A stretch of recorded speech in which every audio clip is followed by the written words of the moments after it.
Ya chicos, vamos a continuar con el desarrollo de este ejercicio que quedó pendiente de la clase anterior y acá hicimos todo lo que tenía que ver con los ingresos, ¿cierto? Y egresos que estaban afectos a impuestos, tal como lo indica nuestra estructura que está acá al ladito, ¿verdad? Hicimos todos los ingresos afectos a impuestos, que eran los ingresos propios de la operación, de la venta de las gafas y carteras de este caso, y también el ingreso por la venta de los activos fijos. Luego incorporamos todos los egresos afectos de impuestos que tienen que ver con el costo variable, ¿cierto?, de las gafas, el costo fijo y los gastos de administración y venta.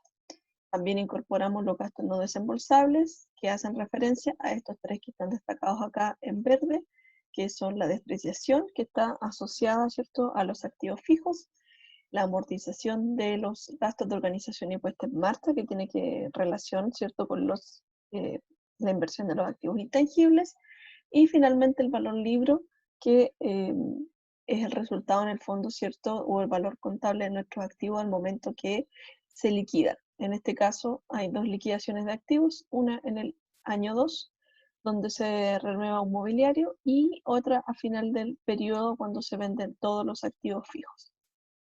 Entonces, cuando ya tenemos todos los ingresos y egresos, tanto desembolsables como no, hacemos, ¿cierto?, una sumatoria, y para eso vamos a obtener la utilidad antes de impuesto. Ya, a esa utilidad antes de impuesto le vamos a aplicar la tasa de impuesto, que en este caso es un 27%, y luego por diferencia vamos a determinar, ¿cierto?, la utilidad después de impuesto. Hasta ahí llegamos en la clase anterior, y hoy día nos toca realizar todo lo que falta después de impuesto. Todo lo que está acá, los ajustes por los gastos no desembolsables, los egresos no afectados a impuestos y los beneficios no afectados a impuestos, para finalmente obtener nuestro flujo de caja.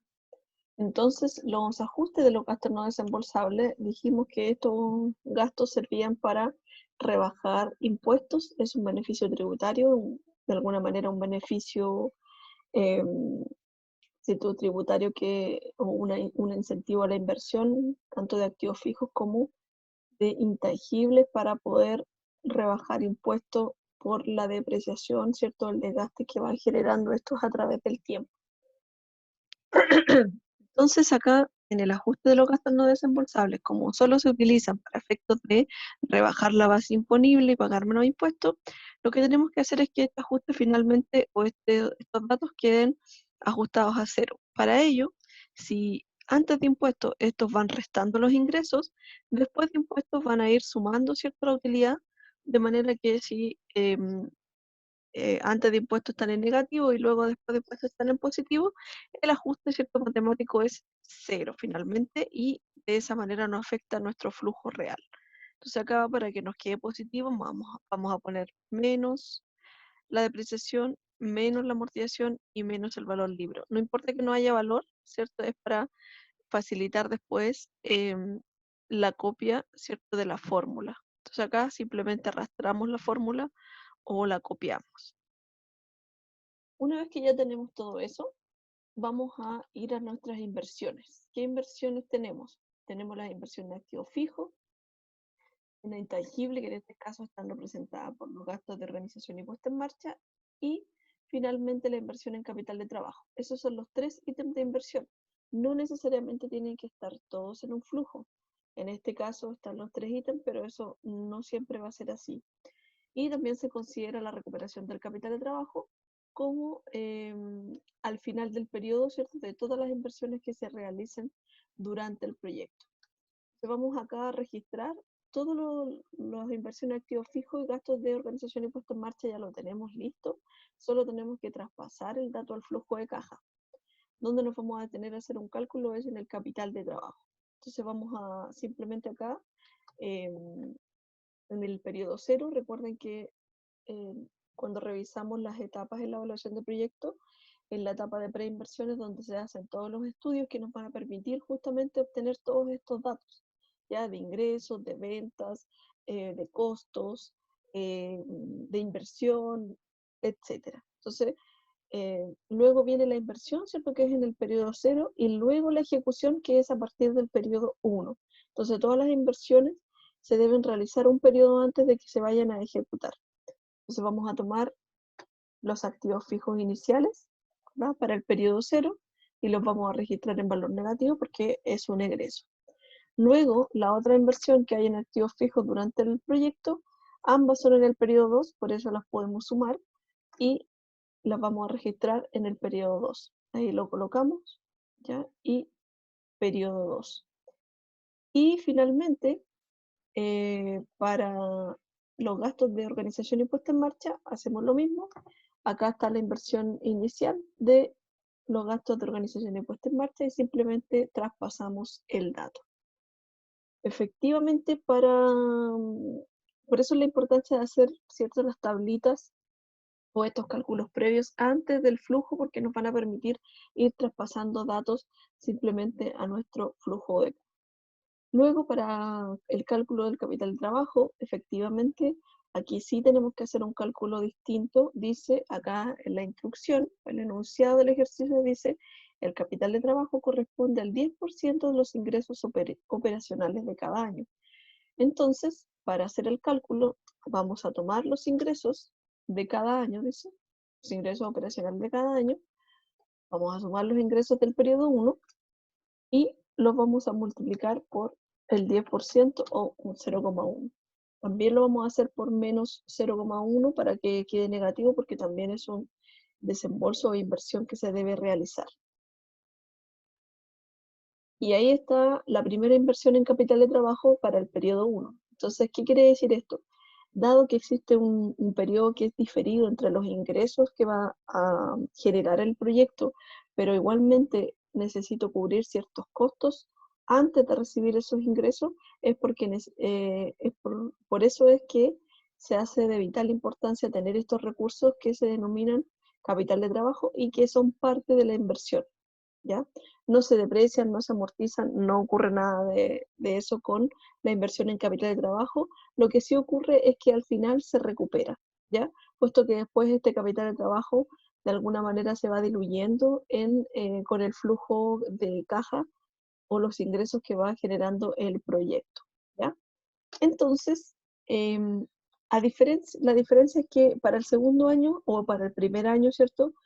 No se va a calcular de la misma manera que lo hicimos en el periodo 0, puesto que solo se realiza por la diferencia entre las ventas de cada uno de los periodos, ¿ya? Ya tenemos los recursos más grandes, ¿cierto?, para operar y poder generar 500 millones de pesos anuales. Para eso necesitamos 50 millones de pesos en capital de trabajo, ¿ya? Pero al periodo siguiente no significa que vamos a vender otros 500 millones de pesos, sino que vamos a aumentar la venta en 100 millones, por ejemplo, porque acá hay 500 millones de ingresos en el primero y 600 millones de pesos en el segundo. No significa que vayamos a vender 500 más, no. Ya partimos con esos 500, o sea, las ventas solo aumentan en 100 millones. Por lo tanto, por eso es que se realiza solo por la diferencia marginal entre ambos periodos. ¿Y cómo quedaría eso en términos de fórmula? Vamos a poner igual, paréntesis, paréntesis, vamos a sumar los ingresos del periodo 2, cerramos el paréntesis y le vamos a restar los ingresos del periodo 1.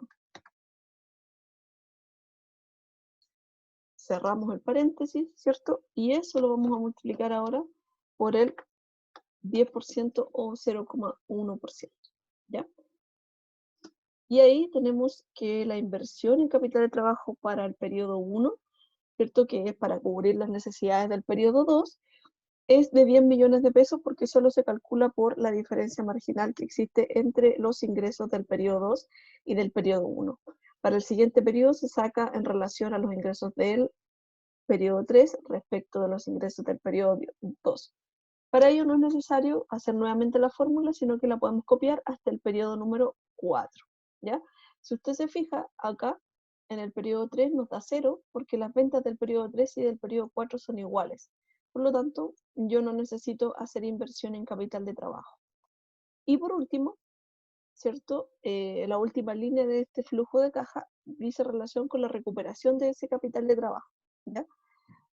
Y para ello vamos a sumar, la recuperación del capital de trabajo no es más que la suma de todas las inversiones que se realizaron durante el periodo, ¿ya? Tiene que quedar positiva porque es una recuperación, y si ustedes se fijan, si hacemos el efecto matemático, también sería 0, ¿ya? Entonces, también lo puede sumar con una sumatoria, ¿ya? Hace la sumatoria hacia acá, y para que le dé positivo, le pone un signo menos adelante de la suma, ¿ya? Cualquiera de las formas le puede resultar útil, ¿ya? Y va a llegar al mismo resultado además. Entonces, ahí ya tenemos todos incorporados nuestras partidas después de impuestos, ¿cierto? Todos los ingresos y egresos que no están afectos a impuestos. Entonces, hicimos el ajuste por los gastos no desembolsables, que dijimos que era la suma de estas tres partidas. Los activos fijos los tomamos, ¿cierto?, de las inversiones iniciales, las colocamos acá. Los gastos de organización y puesta en marcha los sacamos de acá. La inversión en activos fijos del segundo periodo la sacamos de acá, ¿cierto? Las inversiones de activos fijos durante el periodo, y luego calculamos nuestro capital de trabajo, que en este caso se hace en relación a las ventas. No siempre va a estar en relación a las ventas, puede que en algún caso esté en relación a los costos del periodo, ¿ya? Y para finalizar, acá vamos a tomar una sumatoria y vamos a hacer una suma desde la utilidad después de impuestos hasta la recuperación del capital de trabajo. Al igual que acá, no importa que no hayan valores, ya, porque esto nos va a servir para después facilitar el cálculo de las siguientes celdas. Entonces tomamos nuestra fórmula, ¿cierto? Y la copiamos hacia el lado. De esa manera obtenemos nuestros flujos de caja económico, ¿ya? Aquí este flujo de caja es el que no considera el financiamiento del proyecto, sino que evalúa, ¿cierto?, con todas las inversiones que necesita llevar a cabo, independiente a la fuente de financiamiento que vayamos a ocupar. Ahora vamos a hacer el efecto, ¿cierto?, del financiamiento de este proyecto. Hay dos formas de hacerlo. Una es mediante lo que hicimos ahora, que es realizar o elaborar primero el flujo de caja económico y luego hacer el efecto financiero en este apartado que está acá, ya en este cuadrito un poco más pequeño. Pero también existe otra forma, que fue la que revisamos en clases, que es en este mismo flujo incorporar los intereses acá antes de impuestos, los intereses que nos va a generar el crédito, y luego después de impuestos la amortización del crédito y el préstamo como tal. Cualquiera de las dos formas es viable, por lo tanto hoy día vamos a trabajar esta, pero en otra ocasión podemos trabajar la otra forma de hacer este flujo financiero, ¿ya? Pero el económico es este que está acá, y le podemos hacer el efecto financiero en este cuadro que está aparte, y vamos a llegar exactamente a los mismos resultados. Entonces, vamos a ir acá al enunciado y dice: construye el flujo financiero si el crédito se paga en amortizaciones iguales, ¿ya? Y dice que el crédito es en 4 periodos a una tasa del 10%. Entonces, dice que es una tasa del 10% a 4 periodos, y lo que se financia con crédito es el terreno, ¿ya? Entonces vamos a tomar el valor del terreno, que está acá, que son los 80 millones de pesos. Y vamos completando, ¿cierto? Nuestro valor presente dice que es el valor del terreno, la tasa es del 10%, y en 4 periodos, que está acá. El terreno se financia un crédito en 4 periodos a una tasa anual del 10%.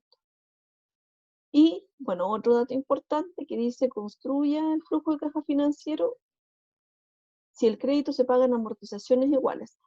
Ese sistema es el sistema alemán, ¿cierto?, donde esta columna es constante. Por lo tanto, para determinar el valor de la amortización, tomamos el valor presente y lo dividimos en la cantidad de periodos en que se va a amortizar el crédito. De esa manera obtenemos que el valor de nuestra amortización es de 20 millones de pesos. Vamos a completar nuestra tabla. Perdón. 2, 3 y 4 periodos. Vamos a tomar, ¿cierto?, la amortización que está acá, la vamos a fijar con F4 para poder trabajar con ella, ¿ya? Luego el saldo insoluto es el valor presente del crédito y imagino yo, ¿cierto?, que ustedes ya deben saber construir una tabla de amortización, pero nunca está de más, ¿cierto?, repasar este tipo de contenidos. Entonces, luego nos toca llenar, ¿cierto?, estas otras dos columnas, que es la cuota y los intereses. Sabemos, ¿cierto?, que la cuota siempre se compone de estas dos cosas, de estas dos variables, intereses y la amortización del capital o del saldo, ¿cierto?, que yo solicité en préstamo. Vamos a tomar, para calcular los intereses, vamos a tomar el saldo insoluto y lo vamos a multiplicar por la tasa. Vamos a fijar la tasa, puesto que es nuestra variable constante para el cálculo de los intereses. Dice que los intereses del primer periodo son 8 millones de pesos, por lo tanto, la amortización más los intereses nos va a dar el valor de nuestra cuota. ¿Ya? Ahí tenemos. Y el saldo insoluto es del periodo 1, ¿cierto? Va a ser el saldo insoluto del periodo 0 y le restamos la amortización. Nunca la cuota, porque el saldo insoluto que nos va mostrando es cómo va bajando, ¿cierto? O cómo vamos rebajando el capital que solicitamos en préstamo, ¿ya? Sin considerar los intereses. Esta es la columna que nos va a mostrar todos los intereses que vamos acumulando por solicitar este préstamo. Luego vamos a hacer lo mismo, ¿cierto? O sea, con esas dos fórmulas, ¿cierto? Ya fijamos los intereses, la tasa de interés. La cuota sabemos que es la suma de la amortización más los intereses. Y el saldo insoluto del periodo 1 o del periodo correspondiente es el saldo del periodo anterior menos la amortización del periodo actual. Y ahí podemos copiar nuestras fórmulas hacia abajo.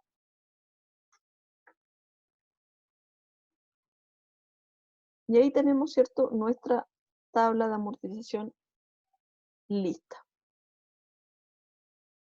Cuando tenemos nuestra tabla de amortización lista, lo que hacemos es finalmente traspasar estos datos que están acá de la tabla. Estas dos columnas son las que nosotros vamos a ocupar, los intereses y la amortización, y lo vamos a traspasar a esto que está acá. Para completar este cuadro, nosotros vamos a rellenar con los datos de acá. ¿Ya? Vamos a traspasar los datos del flujo económico. Ahí. Luego vamos a poner los gastos financieros.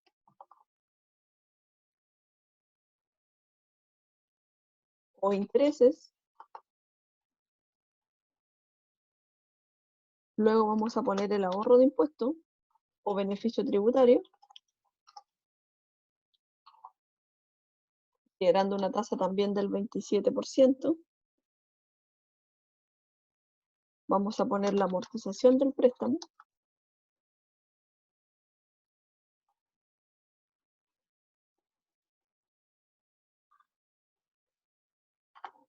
Y el préstamo como tal.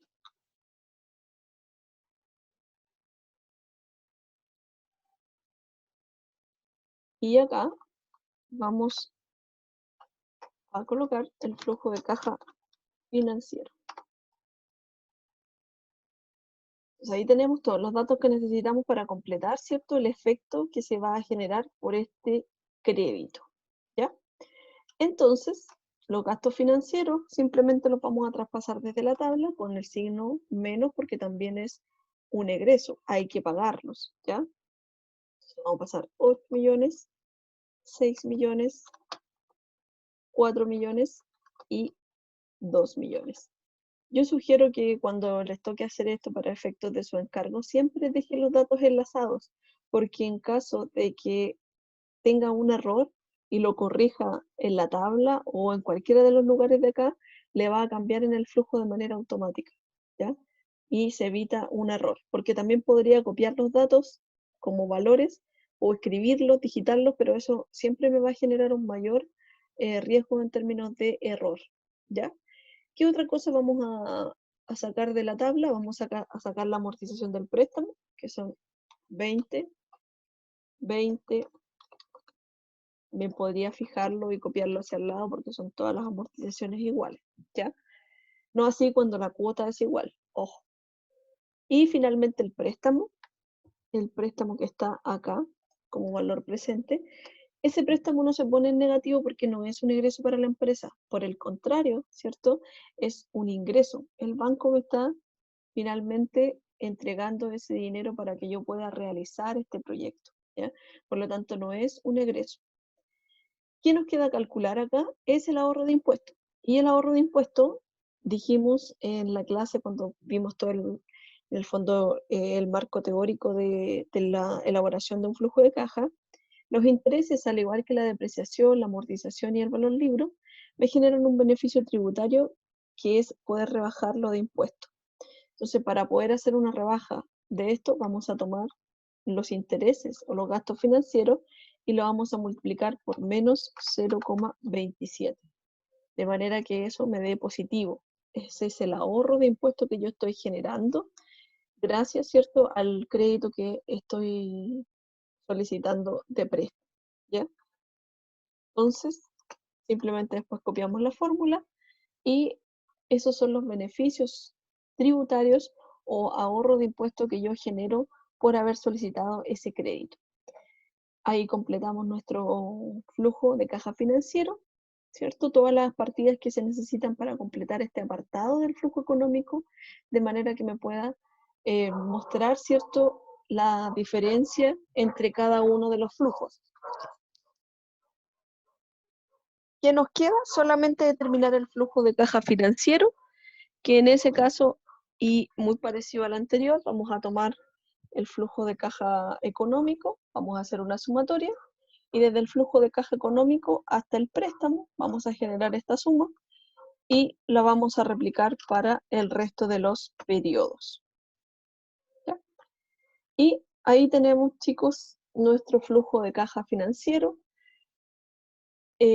comparado, ¿cierto?, también con nuestro flujo de caja económico. Acá, simplemente sin ninguna fuente de financiamiento, evaluando simplemente la viabilidad o los flujos que nos podría entregar este proyecto, y acá mostrando, ¿cierto?, evidenciando qué pasaría con nuestro flujo, ¿cierto?, si yo le incorporo un crédito para poder llevarlo a cabo, ¿ya? Cualquier consulta o duda que le quede de este ejercicio, me pueden escribir. Yo estoy siempre disponible y estoy respondiendo correos. Recuerden también que la primera parte del desarrollo está en el video anterior, ¿ya? Próxima clase vamos a hacer otro ejercicio, que la idea es que partan solos, pero también va a ser en la misma metodología en que yo les voy a grabar este tutorial.